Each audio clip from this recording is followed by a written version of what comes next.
ذکر حق کے نور سے روشن ہے اس کی صبح و شام، اس کے ہر گوشے میں گونجے حق تعالی کا کلام۔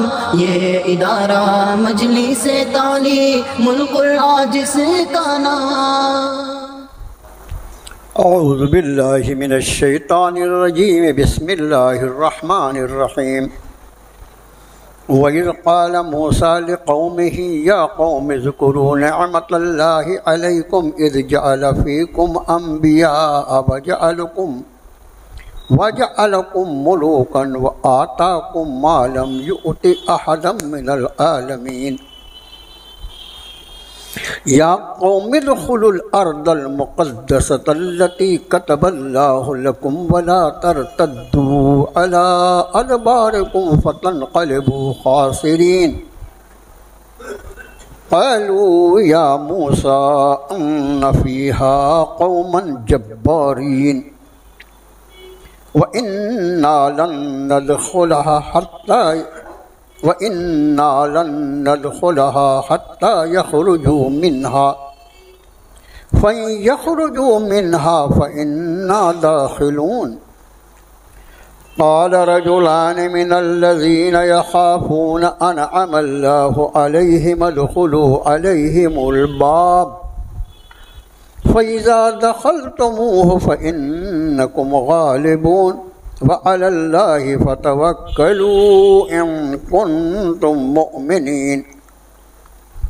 قَالُوا يَا مُوسَىٰ إِنَّا لَن نَّدْخُلَهَا أَبَدًا مَّا دَامُوا فِيهَا فاذهب أنت وربك فقاتلا إنا هاهنا قاعدون۔ قال رب إني لا أملك إلا نفسي وأخي فافرق بيننا وبين القوم الفاسقين۔ قال فإنها محرمة عليهم 40 سنة يتيهون في الأرض فلا تأس على القوم الفاسقين۔ صدق اللہ العظیم۔ آمنت بما انزل اللہ من کتاب۔ 7 آیات بینات پر مشتمل قرآن پاک کے 6 پارے میں 5ویں سورت سورۃ المائدہ کا یہ 4تھا رکوع ہے جو اس وقت آپ کو پڑھ کر سنایا گیا۔ ان آیات بینات کا ترجمہ کچھ اس طرح ہوتا ہے۔ اور جب فرمایا ہے کہ موسیٰ علیہ السلام نے اپنی قوم سے، اے میری قوم، یاد کرو اللہ کی نعمت جو اس نے تم پر فرمائی جب اس نے بنایا تم میں سے انبیاء اور بنایا تمہیں بادشاہ، اور تمہیں وہ سب کچھ دیا جو سارے جہانوں میں کسی ایک کو بھی نہیں دیا تھا۔ اے میری قوم، داخل ہو جاؤ ارض مقدس میں، مقدس زمین میں، وہ جسے لکھ دیا ہے اللہ نے تمہارے لیے، اور تم نہ لوٹو اپنے پیٹھ کے بل، ورنہ تم ہو جاؤ گے نقصان اٹھانے۔ انہوں نے کہا اے موسیٰ، اس میں بڑی زبردست قوم ہے، ہم ہرگز اس بستی میں داخل نہیں ہوں گے یہاں تک کہ وہ نکل جائے اس میں سے، اور اگر وہ نکل گئے یہاں سے پھر تو ہم داخل ہو جائیں گے۔ کہا 2 مردوں نے ان لوگوں میں سے جو اللہ سے ڈرتے تھے اور جن پر اللہ نے انعام فرمایا تھا کہ اس ارض مقدس کے دروازے تک تو آ جاؤ، اور جب تم دروازے میں داخل ہو گئے تو تم ہی غالب رہو گے، اور اللہ پہ بھروسہ کرو اگر تم ایمان والے ہو۔ قوم کے لوگ بولے اے موسیٰ، ہم ہرگز اس میں داخل نہیں ہوں گے کبھی بھی جب تک وہ اس میں موجود ہیں۔ جاؤ تم اور تمہارا رب اور تم دونوں لڑ لو ان سے جا کر، ہم تو یہاں بیٹھے ہوئے ہیں۔ کہتے موسیٰ نے عرض کیا ہے میرے رب، میرا کوئی اختیار نہیں مگر میری اپنی ذات پر اور میرے بھائی پر، بس فیصلہ فرما دیجئے ہمارے اور ہمارے نافرمان قوم کے درمیان۔ ارشاد فرمایا رب تعالیٰ نے کہ یہ ارض مقدس حرام کر دی گئی ان پر 40 سال کے لیے، یہ پھرتے رہیں گے زمین میں، بھٹکتے رہیں گے زمین میں، اور تم نہ افسوس کرنا اس فاسق قوم پر، یعنی تم نہ ترس کھانا اس فاسق قوم پر۔ یہ ان 7 آیات بینات کا ترجمے سے آپ کو محسوس ہوا ہوگا کہ قوم بنی اسرائیل کے جو مختلف واقعات قرآن نے بیان فرمائے، اس کے تعلق سے ایک بات تو یہ خیال رہے کہ پچھلی اقوام کی جس تاریخ کو رب تعالیٰ نے اپنی مقدس کتاب میں بیان فرمایا، اس قوم کی تاریخی اعتبار سے ان واقعات کو جو قرآن بیان فرماتا ہے، اس سے بہتر کوئی ذریعہ ہمارے پاس ہو ہی نہیں سکتا ان کی تاریخ کو جاننے کا، اس لیے کہ یہ اللہ کا کلام ہے، کلام الہی ہے، اور اس کا ہر لفظ جو ہے وہ لا ریب فیہ ہے، اس میں کوئی شک اور شبے کی گنجائش نہیں۔ دوسرے، یہ زمانہ اور اس زمانے کے نشیب و فراز، اس زمانے کا ماضی اور حال اور مستقبل سب کا سب اللہ کے دست قدرت میں، اور جتنے واقعات اللہ کی اس کائنات میں پیش آتے ہیں، زمین کیا کہیں، جتنے واقعات اللہ کی اس کائنات میں پیش آتے ہیں وہ سب کے سب اللہ نے ان واقعات کے پیش آنے کے پہلے سے لوح محفوظ میں لکھ رکھا ہے۔ تو اللہ کسی قوم کی کوئی تاریخ بیان کرے، اس سے زیادہ قابل اعتماد کوئی دوسری تاریخ ہو ہی نہیں سکتی، سمجھیے۔ اب یہاں پر ایک واقعہ ہے جس کو قرآن شریف بیان فرماتا ہے، اور اس واقعے میں قرآن کتاب ہدایت ہے، اور اس میں جو کچھ بیان کیا گیا ہے وہ سب کا سب سامان ہدایت ہے، ہمیشہ ذہن میں رکھیے۔ تاریخی واقعات بیان کیے گئے، پچھلی اقوام پر آنے والے عذاب کا تذکرہ ہوا، پھر جو کچھ واقعات قرآن نے بیان فرمائے، وہ سیدنا آدم علیہ نبینا الصلاۃ والسلام کی تخلیق کا واقعہ ہو، وہ چاہے فرشتوں کا آپ کو سجدہ کرنے کا واقعہ ہو، ابلیس کا انکار کر دینے کا واقعہ ہو، جناب آدم علیہ نبینا الصلاۃ والسلام کا جنت میں قیام کا واقعہ ہو، اس کے بعد حضرت کو وہاں سے پھر زمین پر بھیجے جانے کا واقعہ ہو، پھر ان کی آل اولاد کا واقعہ جو اگلے ہی رکوع میں انشاءاللہ العزیز آئے گا، کہ اس زمین پر پہلا قتل جو ہوا حابیل اور قابیل کا، اگلا رکوع اسی واقعے کو لیے ہوئے۔ اسی لیے میں نے احتیاطاً ہماری جو ذمہ دار ہیں یہاں درس کے کامٹی کے، ان لوگوں سے پوچھ لیا، میں نے کہا بھائی آپ کیا چھٹی بہت زیادہ ہوتی ہے، دعوت وعت کا بڑا نظم رہتا ہے، اگلا جمعہ جو ہے وہ شب برات کے دوسرے دن ہے، کہیں دعوت وعت تو نہیں رہتی؟ نہیں درس ہوگا، بولے ٹھیک ہے انشاءاللہ حاضر ہو جائیں گے۔ تو جتنے واقعات بیان کیے رب تعالیٰ نے، پھر وہ قوم نوح کا واقعہ ہو، قوم عاد کا ہو، قوم سمود کا ہو، حضرت ابراہیم کے واقعات ہوں، کتنے واقعات، پوری کی پوری سورہ یوسف کو احسن القصص کہا قرآن نے، ایک بہترین قصہ، لیکن اس 12 رکوع کی اس سورہ یوسف کے جب آیتوں کی تشریح ہمارے مفسرین نے کی، کتنے احکام ہماری زندگی کے لیے اس میں سے نکال کر انہوں نے رکھ دیے کہ فلاں آیت کی روشنی میں یہ حکم ہے، فلاں کی روشنی میں یہ خواب ہے، یہ خواب کی تعبیر ہے، یہ خواب کی تعبیر کی حقیقت ہے، یہ حسد ہے، یہ جلن ہے، یہ اللہ کے فیصلے ہیں کہ بھائیوں نے تو کہا حسد کی وجہ سے ان کو اندھے کنویں میں ڈال دیا، گویا انہوں نے اپنے راستے سے ان کو ہٹا دیا تھا، اور رب کائنات کا فیصلہ یہ تھا کہ اسی اندھے کنویں سے نکال کر یوسف کو تخت مصر پہ بٹھا دیا۔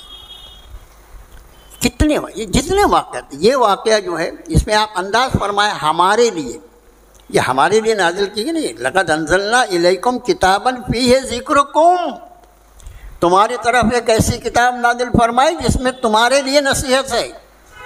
تو ہمارے لیے کتنے نصیحت کے اس میں نکات ہیں، اس میں سے کچھ جو اللہ یاد دلا دے اپنے فضل و کرم سے آپ کا خالی مارز کر دے۔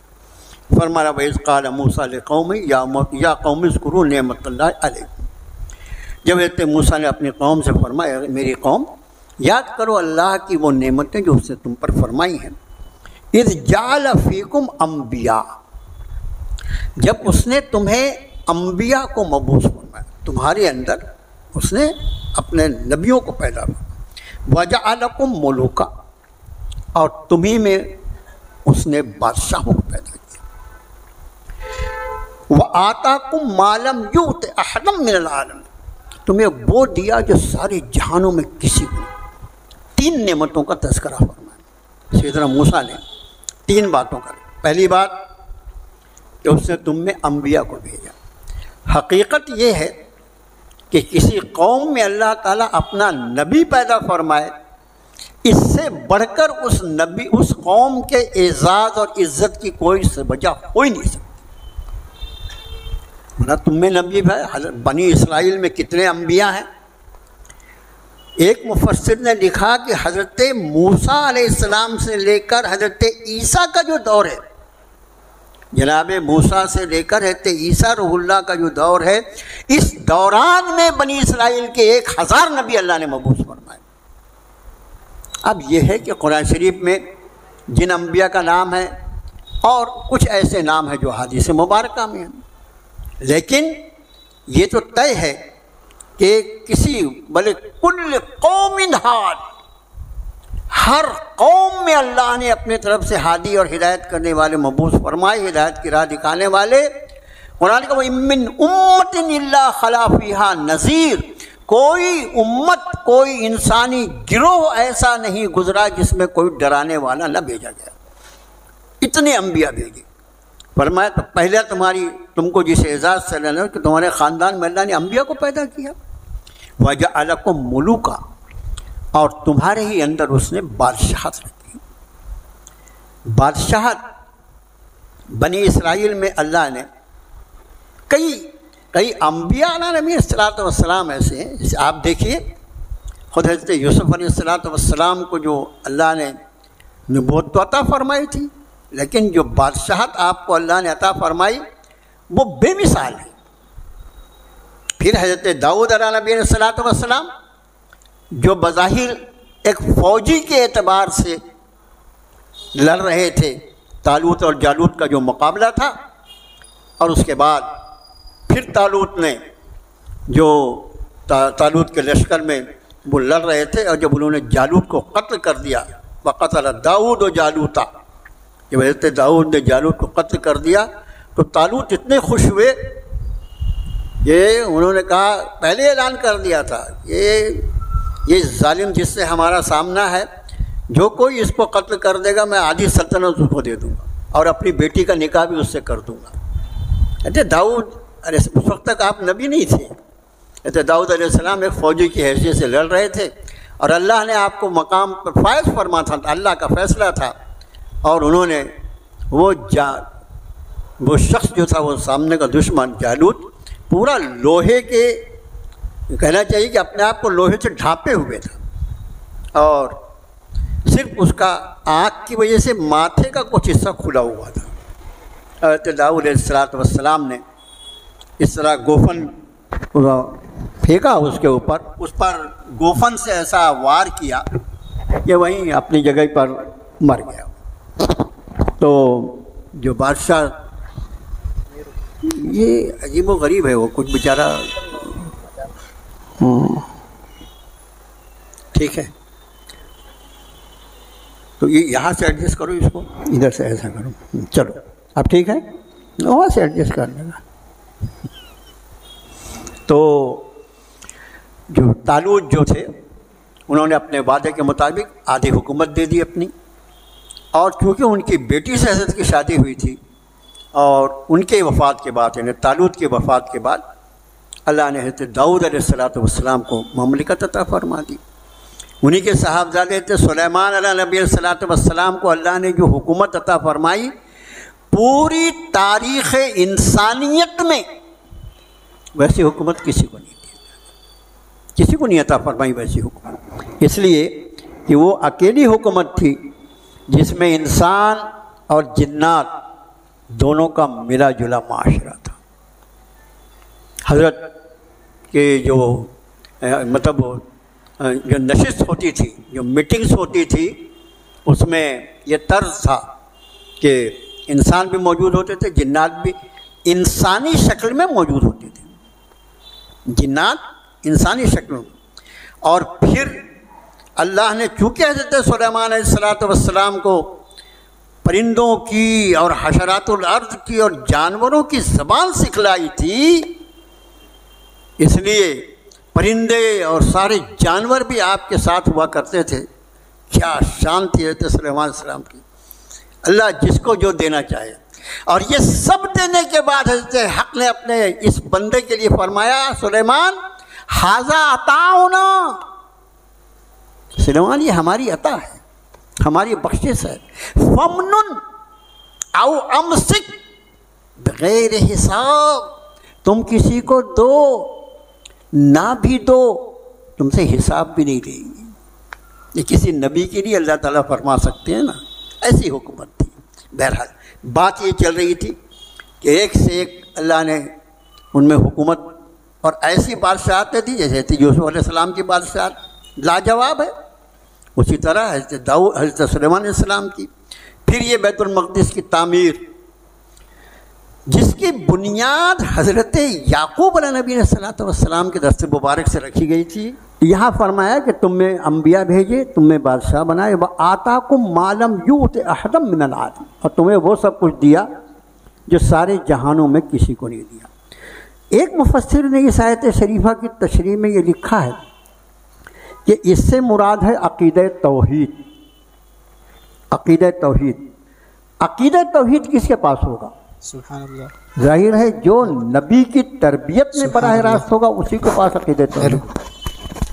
تو جس وقت بنی اسرائیل کو اللہ نے اس اپنی عنایت سے نوازا، اس وقت اس قوم کے سوا کوئی دوسری ایسی قوم نہیں تھی جو عقیدہ توحید کو جانتی۔ دوسرے مفسرین نے لکھا اس سے مراد، ایک تو یہ کہ ایک مفسر نے لکھا کہ اس سے مراد عقیدہ توحید ہے، اور دوسرے مفسرین لکھتے ہیں کہ اس سے مراد حضرت موسیٰ کلیم اللہ کو اللہ نے جو معجزات عطا فرمائے تھے، 9 آیات قرآن کا، 9 نشانیاں، وہ معجزات مراد ہیں۔ بہرحال اب آگے کا مضمون لیں۔ حضرت موسیٰ علیہ السلام کی قوم کہاں آباد تھی؟ مصر میں۔ فرعون کہاں تھا؟ مصر میں۔ یہ مصر میں کیسے آ گئے؟ ان کا اصل وطن جو تھا وہ شام تھا، ان کا اصل وطن جو ہے وہ شام ہے۔ اب اللہ تعالیٰ نے مصر میں ایک دور ایسا تھا ان بنی اسرائیل کا کہ وہاں کے سب سے ارذل ترین لوگ، سب سے نچلے درجے کے لوگ اگر کوئی سمجھے جاتے تھے تو بنی اسرائیل لوگ سمجھے۔ وہ سارے کام جو کوئی نہیں کر سکتا وہ بنی اسرائیل سے کروائے جاتے تھے، ٹھیک ہے۔ ان کے بیٹوں کو ذبح کیا جاتا تھا، بیٹیوں کو زندہ چھوڑا جاتا تھا، قرآن گواہ ہے اس پر۔ اور اس کے بعد ایک وقت آیا کہ جناب موسیٰ کلیم اللہ کی قیادت میں اللہ نے اس ظالم جابر فرعون کو، یہ ہمیشہ خیال رکھو کہ کسی بھی دور کا کوئی فرعون ہو، بہرحال اس کی سرکوبی کے لیے اللہ تعالیٰ انتظام فرماتے رہتے ہیں۔ آپ دیکھیں تاریخ میں یہ آج جن ہٹلروں سے مسلمانوں کا سامنا، یہ ابھی پہلے کے ہٹلر تھوڑی، اس کے پہلے بھی ہٹلر آیا نا۔ آپ کو معلوم ہے کہ جس ہٹلر نے لاکھوں لوگوں کا خون کیا، اس کی موت کیسے ہوئی؟ اس نے خودکشی کر لیا تھا۔ معلوم ہونا چاہیے آپ کو، جس ہٹلر نے لاکھوں کا خون کیا اور وہ سمجھتا تھا کہ میں جو ہوں وہی ہوں، سروا ہوں، میں جو چاہوں وہ کر سکتا ہوں، اس کی انتہا یہ ہوئی کہ اس نے اپنی کنپٹی پہ اپنے ریوالور کو رکھ کے اپنے آپ کو مار ڈالا، خودکشی کر کے اس کی موت ہوئی۔ اور ہر ہٹلر اور ہر فرعون کو اللہ تعالیٰ ایسے ہی ذلیل کرتے ہیں، اور آج کے بھی جو ہٹلر اور فرعون ہیں انشاءاللہ وہ بھی ایسے ہی ذلیل کیے جائیں گے۔ تم اپنے تعلقات کو اللہ کے ساتھ درست کر لو، یہ خیال میں رہے۔ اب یہ مصر جہاں کل تک فرعون ان کو ایسا دبا کے رکھے ہوئے تھا کہ یہ اس کو اپنے پیر ہلانے کے لیے بھی ان کو اجازت کی ضرورت ہوتی تھی فرعون کی، ان کے سامنے فرعون کو اس کے لشکروں کے سمیت ڈبا دیا اللہ نے دریا میں، اور اس کے بعد اسی مصر کی حکومت ان بنی اسرائیل کو عطا ہوا۔ کتنا بڑا احسان ہوا۔ اب اللہ کا یہ فیصلہ ہوا کہ جس طرح یہ مصر ان کو ہم نے واپس کیا ہے، ان کا اصل وطن جو ارض مقدس ہے وہ بھی ان کو دے دیا جائے۔ اب آپ کو لگا ارض مقدس بول کے نکل گئے مولانا، ارض مقدس کون سا ہے بھائی؟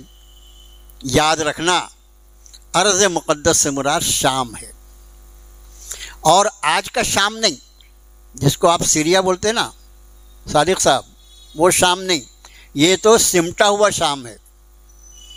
آج جہاں پر وہ مردود اتنے سال سے کیا کیا ظلم کر رہا تھا، اس کی داستانیں پڑھو، جو تھوڑا بہت آتا ہے تو شرم سے سر جھک جاتا ہے کہ نام کا مسلمان ہونے کے بعد ایسا بھی کسی پہ جبر اور استبداد کیا جاتا ہے۔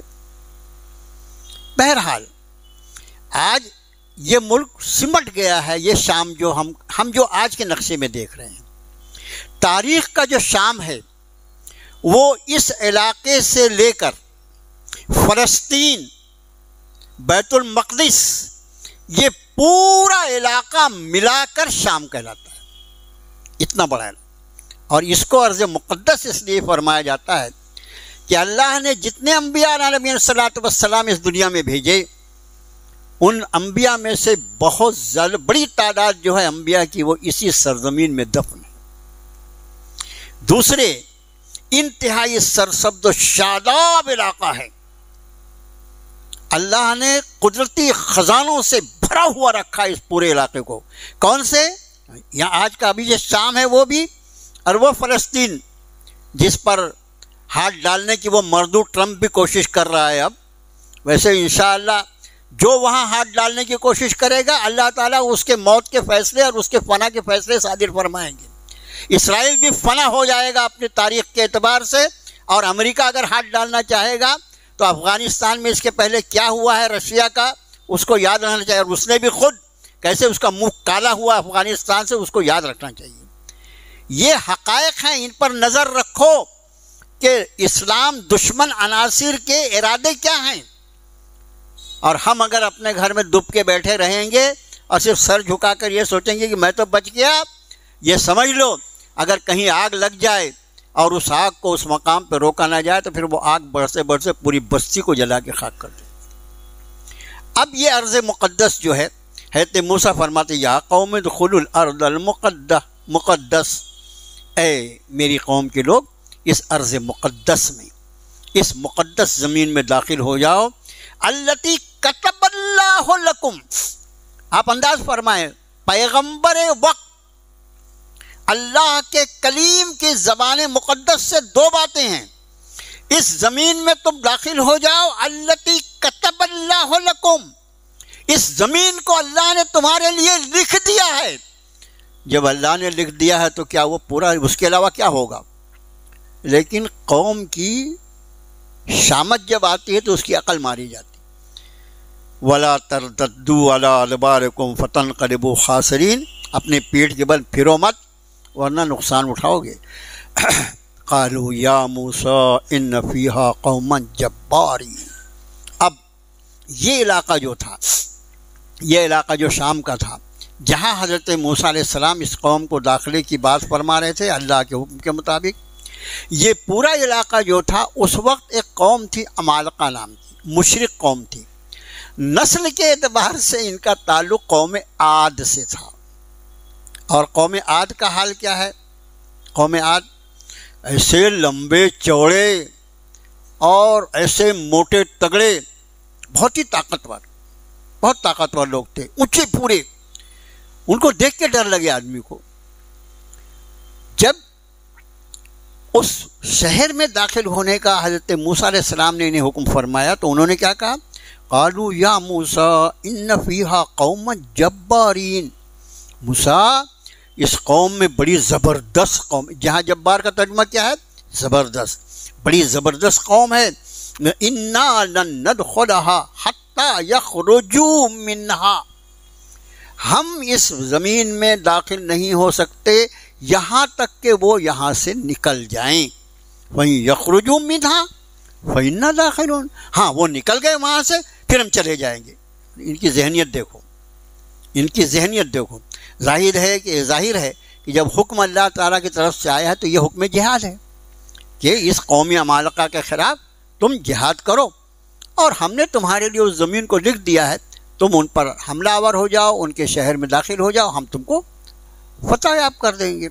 لیکن یہ قوم کیا کہتی ہے؟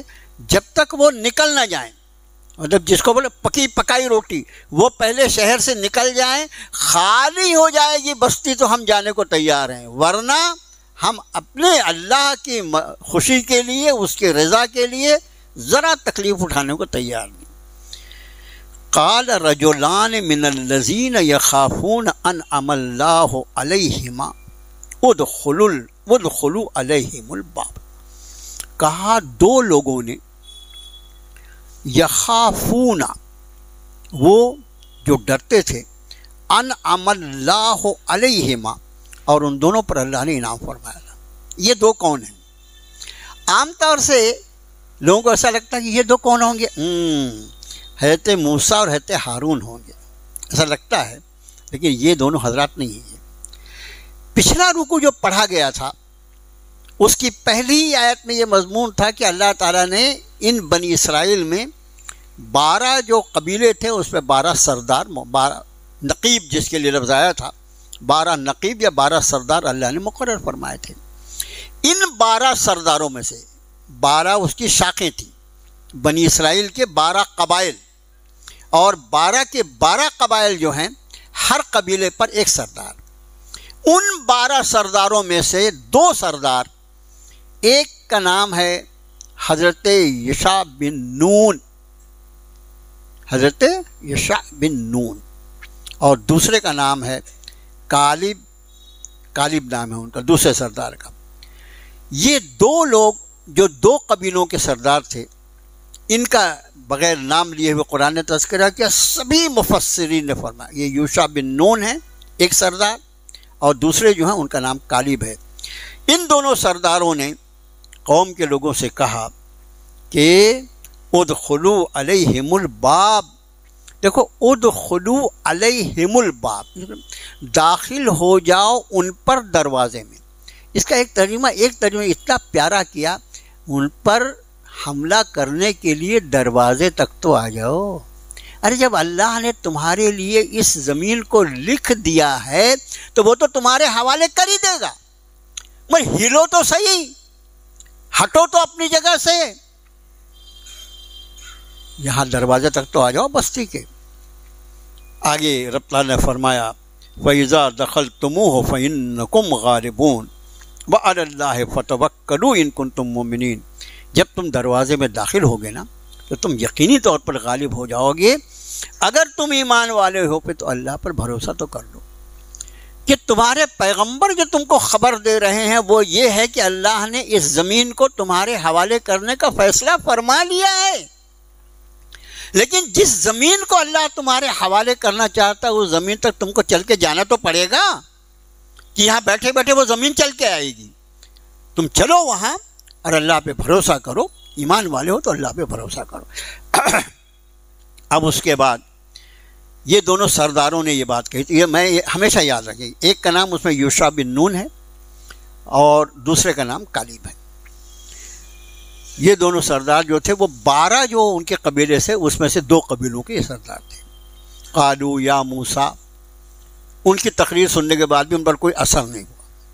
انہوں نے کہا قالوا یا موسیٰ انا لن ندخلها ابدا، موسیٰ ہم ہرگز نہیں داخل ہوں گے کبھی بھی، ابدا مطلب ہمیشہ کے لیے رہتے، کبھی نہیں داخل ہوں گے، ما داموا فیہا، داما کا مطلب ہوتا ہے باقی رہنا، ما داموا فیہا، جب تک وہ لوگ اس بستی میں ہیں ہم داخل نہیں ہوں گے، فاذهب انت وربک، یہ لفظ کتنے خطرناک، فاذهب انت وربک، جاؤ تم اور تمہارا رب، فقاتلا، تم دونوں جا کے لڑ لو، تم دونوں جا کے جنگ کر لو، انا ہاہنا قاعدون، ہم یہاں بیٹھے رہیں گے۔ یہ جملہ کہ جاؤ تم اور تمہارا رب جا کے جنگ کر لو، اگر معاذ اللہ ثم معاذ اللہ یہ جملہ کوئی آدمی ارادتاً مذاق اڑانے کے انداز میں کہے تو وہ مسلمان ہی نہیں رہ جائے۔ پیغمبر سے کہہ رہے تم جاؤ اور تمہارے رب کو لے لو، تم دونوں جا کے جنگ کر لو، لیکن بعض مفسرین بیچارے تعویل کرتے ہیں کہ ان کا ارادہ جو تھا وہ مذاق اڑانے کا نہیں تھا، بلکہ ان کی بیوقوفی تھی، بدعقلی تھی کہ یہ الفاظ کہے گئے، اور پھر انہوں نے کہا انا ہاہنا قاعدون، ہم یہاں بیٹھے ہوئے ہیں۔ یہ ہاہنا قاعدون کو یاد رکھنا، کیونکہ اگلی آیت میں پھر اس کی تشریح آئے گی۔ حضرت موسیٰ علیہ السلام کے دل پہ کیا گزری ہوگی یہ سب سن کے، کہ اللہ نے اس قوم پر اتنا انعام کیا ہے، فرعون کی غلامی سے آزادی دی ہے، مجھے اتنے معجزات اللہ نے دکھائے ہیں، عطا فرمائے ہیں، اور اس کے بعد ان کی بے وفائی اور ان کی بے نمکی ہونا کتنا حضرت موسیٰ کو تکلیف پہنچی ہوگی۔ تو حضرت موسیٰ جو دعا کر قال رب انی لا املک الا نفسی و اخی، تو موسیٰ نے عرض کیا اے میرے رب میں کوئی اختیار نہیں رکھتا مگر بس اپنے آپ پر اور میرے بھائی پر۔ اب یہاں پر ایک سوال پیدا ہوتا ہے کہ وہ دو لوگ جنہوں نے قوم سے کہا تھا کہ دروازے میں داخل تو ہو جاؤ، چلو تو کم سے کم دروازے تک، اللہ تم کو فتح یاب کر دے گا، ان کا تذکرہ حضرت موسیٰ نے نہیں فرمایا، صرف اپنا اور اپنے بھائی کا فرمایا۔ ان دونوں نے تو حضرت موسیٰ کا ساتھ دیا تھا۔ اس کی وجہ لوگ یہ بیان فرماتے ہیں کہ نبی جو ہوتے ہیں وہ معصوم ہوتے ہیں، نبی جو ہوتے ہیں وہ معصوم ہوتے ہیں، تو نبی آپ کی ذات ہے اور حضرت ہارون ہے نبی۔ ان دونوں کا تذکرہ اس لیے نہیں فرمایا کہ وہ نبی نہیں تھے، قوم کے سردار تھے، لیکن نبی نہ ہونے کی وجہ سے وہ نبی کے درجے کے معصوم تو ہو نہیں سکتے تھے، اس لیے حضرت موسیٰ نے ان کو شامل نہیں فرمایا، اور دعا کی ہے میرے رب میں نہیں اختیار رکھتا مگر سوائے خود اپنے آپ کے اور میرے بھائی کے، ففرق بیننا و بین القوم الفاسقین، اے ہمارے پروردگار ہمارے اور یہ فاسق قوم جو میری نافرمان قوم ہے ان کے درمیان فیصلہ فرما دی۔ ففرق کا ایک اور ترجمہ کیا ہوگا؟ جدائی ڈال دے، لیکن ترجمہ نگاروں نے یہاں ترجمہ اس کا اختیار کیا ہے کہ ہمارے اور ان کے درمیان فیصلہ فرما دے۔ جب حضرت موسیٰ نے یہ دعا فرمائی تو رب نے فرمایا قال فَإِنَّهَا مُحَرَّمَةٌ عَلَيْهِمْ 40 سنہ، تم فیصلہ چاہتے ہو موسیٰ، تمہاری اس نافرمان قوم کے لیے فیصلہ چاہتے ہو تو سنو ہمارا فیصلہ، اسے حرام کر دیا گیا اس ارض مقدس کو، 40 سال تک یتیہون فی الارض، وہ زمین میں بھٹکتے پھریں گے، ولا تعس علی القوم الفاسقین، اور اس فاسق قوم کے اوپر موسیٰ تمہیں افسوس کرنے کی بھی ضرورت نہیں ہے تمہیں۔ اب یہاں پر کچھ باتیں سمجھنے کی، یہ ارض مقدس جو ہے شام کا علاقہ، اس میں تو داخل نہیں ہوئے تھے، مصر سے چلے تھے، مصر اور اس شام کے درمیان کا ایک شہر اریحا، اس شہر کے بارے میں مفسرین لکھتے ہیں کہ یہ دنیا کا سب سے قدیم ترین شہر ہے، دنیا کا سب سے قدیم ترین شہر ہے، اور جب وہ شہر آباد تھا اپنے وقت میں تو کتنا بڑا ہوگا اس کا آپ انداز اس سے کریں کہ اس شہر اریحا میں 1000 وارڈ تھے، اپنے وارڈ ہوتا ہے نا، وارڈ نمبر 1، وارڈ نمبر 2، تو اس طرح سے 1000 وارڈ میں وہ تقسیم کیا ہوا شہر تھا، اور ہر وارڈ اتنا بڑا تھا کہ ہر وارڈ میں 1000 باغیچے تھے۔ کتنا بڑا شہر ہوگا وہ! آج تو میرا خیال ہے اتنا بڑا کوئی شہر ہم تصور نہیں کر سکتے، اتنا بڑا شہر۔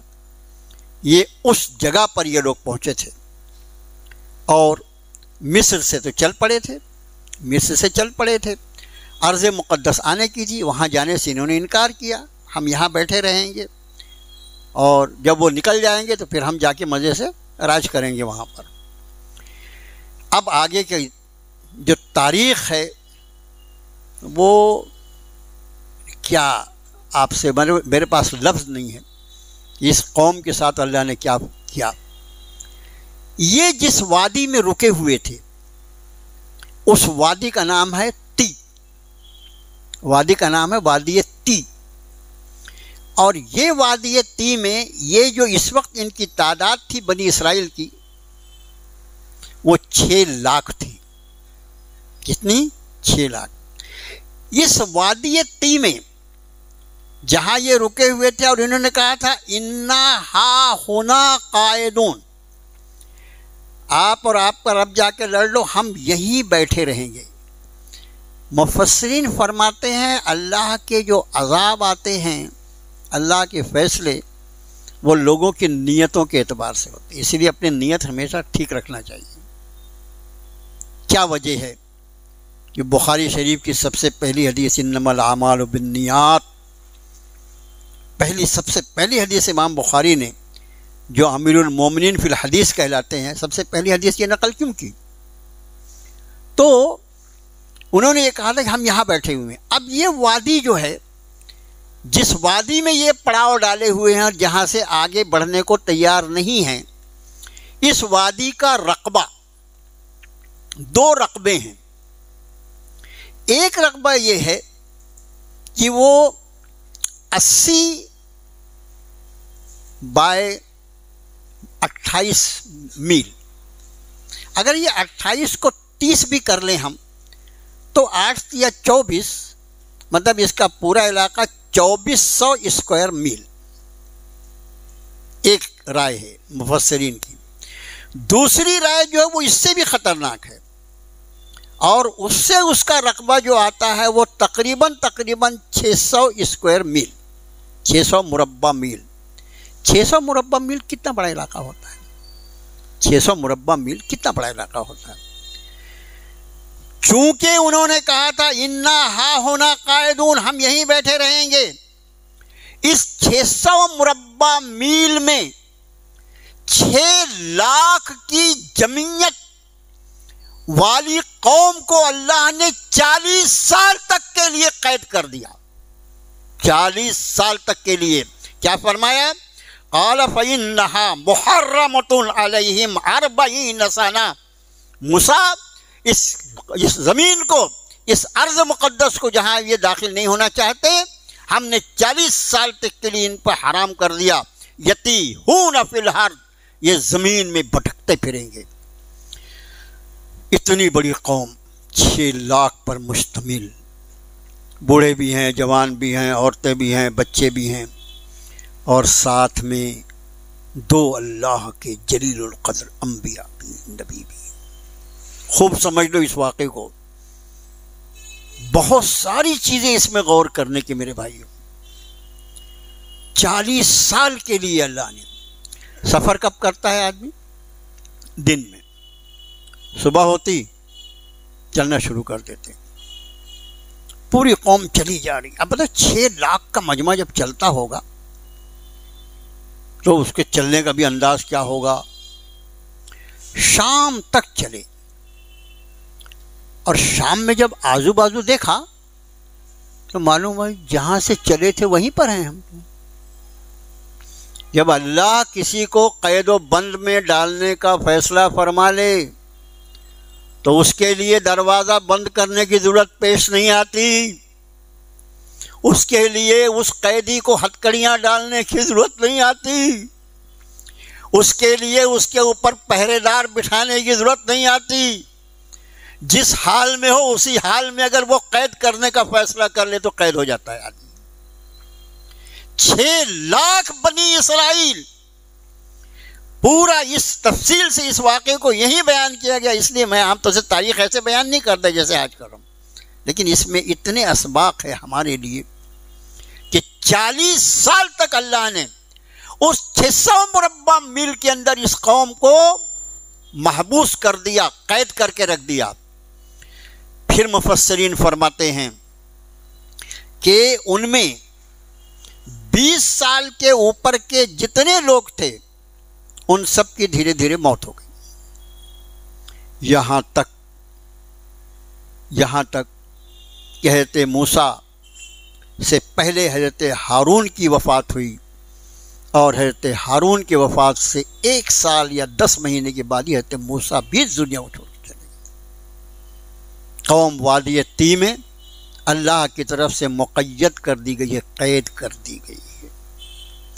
آج جو ہم کو آزادی حاصل ہے نا انفرادی طور پر، ارے اس پر اللہ کا شکر کرو۔ اللہ کے احسان کی شکرانہ یہ ہے کہ اللہ کے احکام کی پابندی کے لیے اپنے جسم کو ہمیشہ تیار رکھو، خدا جانے کب ہماری اس انفرادی آزادی کو بھی اللہ سلب کرنے کا فیصلہ فرما لے۔ اور اس کے بعد چونکہ ان دونوں انبیاء قوم کے لیے تو یہ قید خانہ تھی یہ وادی، لیکن انبیاء تو معصوم ہوتے ہیں، ان کی تربیت کے لیے اللہ نے ان دونوں انبیاء کو رکھا تھا ان کے ساتھ، اور یہی وادی طی ہے جہاں پر رب تعالیٰ نے ان پر من اور سلوہ نازل فرمایا، یہی وادی طی ہے جہاں پر جناب موسیٰ کو وہ پتھر اللہ نے عطا فرمایا جس پر حضرت اپنا عصا مارتے تھے تو وہ 12 چشمے اس میں سے فنفجرت منہ اثنتا عشرۃ عینہ 12 چشمے نکل جاتے تھے۔ یہی وادی طی ہے جہاں اللہ نے اپنے دونوں پیغمبروں کی برکت سے ان کے کپڑوں کے لیے یہ فیصلہ فرما دیا کہ جس کے جسم پر جو کپڑا ہے، بچہ جو چھوٹا سا کپڑا اس کو پہنایا جاتا ہے، جیسے جیسے وہ بڑا ہوتا تھا ویسے ویسے کپڑا بڑا ہوتا جاتا تھا۔ اور ان کی روشنی کے لیے اللہ نے ایک نور کا مینار عطا فرما دیا، جہاں رہتے وہ رات میں روشن ہو جاتا اور اس سے روشنی پھوٹتی تھی۔ ان پر دھوپ کا سایہ نہ پڑے، وَظَلَّلْنَا عَلَيْكُمُ الْغَمَامَ، تم پر ہم نے بادلوں کا سایہ کر دیا۔ اپنے نبیوں کی برکت سے اللہ نے دونوں نبی جو تھے یہاں ان کی برکت سے یہ سب کچھ عطا فرمایا۔ یہ سب کا سب وادی طی میں ہوا تھا۔ اس 40 سال کے قید خانے میں جو بنی اسرائیل کے لیے اوپن جیل تھی، جو کھلی ہوئی تھی، لیکن جب اللہ کا فیصلہ تھا تو 40 سال تک اس وادی سے نکل نہیں سکے۔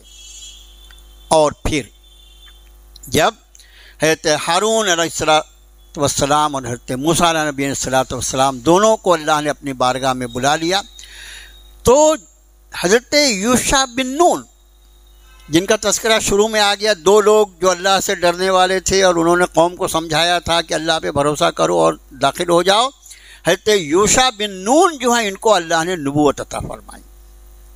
ان کو اب جس قوم نے یہ کہا تھا کہ ہم یہیں بیٹھے رہیں گے، کیا کہا تھا؟ یہیں بیٹھے رہیں گے، اللہ نے بٹھا دیا 40 سال کے لیے، نہیں ہل سکتے، نکل نہیں سکتے یہاں سے۔ وہ پوری قوم ختم ہو گئی، نئی نسل بنی اسرائیل کی حضرت یوشع بن نون کی قیادت میں حضرت موسیٰ کی وفات کے بعد اللہ نے ان کو نبوت عطا فرمائی تھی، اور ان کی قیادت میں پھر اللہ نے بنی اسرائیل کو اس ارض مقدس یعنی اس ملک شام پر فتح عطا فرمائی۔ اللہ کا جو وعدہ تھا، وہ قوم کتنی بھی اونچی پوری ڈل ڈول والی طاقتور، لیکن اصل معاملہ جو ہوتا ہے وہ تو اللہ کی طرف سے ہوتا ہے۔ جیسے حضرت یوشع بن نون، کیونکہ وہ حضرت موسیٰ کی زبان سے سن چکے تھے کہ اللہ نے اس ارض مقدس کو تمہارے لیے لکھ دیا ہے، اور وہ بھی نبی تھے، وہ بھی صحابہ وحی تھے، تو ان کی قیادت میں پھر اللہ نے بنی اسرائیل کو اس ارض مقدس کا وارث بنا دیا۔ اس طرح یہ بنی اسرائیل مصر سے نکل کر اس ارض مقدس تک پہنچے۔ یہ رکوع جو ہے یہ 4تھا رکوع ہے، اور آپ سے عرض کرنے کی 5واں رکوع جو ہے یہ جیسے یہ واقعہ بالکل یونیک واقعہ ہے جو پورے قرآن میں ایک ہی جگہ یہاں بیان ہوا ہے. تذکرہ تو کئی جگہ اس کا ہے، اور اس پہ جو احسانات اللہ نے فرمائے اس کا تذکرہ تو کئی جگہ ہے، لیکن اس واقعے کو اس طرح یہیں پر بیان کیا. اسی طرح اگلا رکوع جو ہے اس میں حابیل اور قابیل کا واقعہ رب تعالیٰ نے بیان فرمایا، وہ طریقہ کار کہ مردے کو کیسے دفن کیا جاتا ہے وغیرہ وغیرہ وغیرہ، اس کا تذکرہ اگلی رکوع میں انشاءاللہ. اور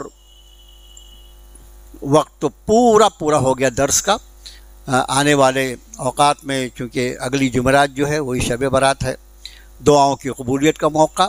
میرے بھائیو، دعاؤں کی قبولیت کے موقع پر ایک بات خیال رکھیں، ظاہر ہے کہ آدمی اپنے آپ سے اپنے ذات کے لیے دعا کرے گا، اپنے اہل خانہ کے لیے، اپنے خاندان کے لیے، لیکن ہم اور آپ، ہم سب مل کر ایک امت کا حصہ ہیں، اور یہ امت جو ہے یہ جناب محمد رسول اللہ صلی اللہ علیہ وسلم اپنی دعاؤں میں امت جن حالات سے گزر رہی ہے اس ملک میں بطور خاص، اور پھر غزہ میں اور فلسطین میں اور ان علاقوں میں جہاں پر ظالموں نے ان اہل اسلام کو اپنے لیے نرم چارہ سمجھ لیا ہے، حالات آپ کے سامنے ہیں.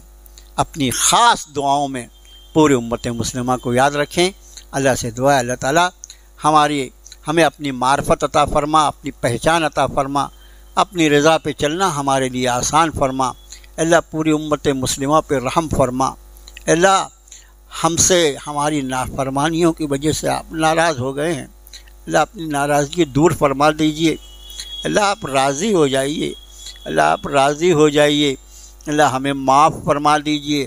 اللہ ظالموں اور جابروں کے استبداد سے، ان کے مظالم سے اللہ تعالیٰ پوری امت مسلمہ کو اپنی حفاظت میں لے لیجئے.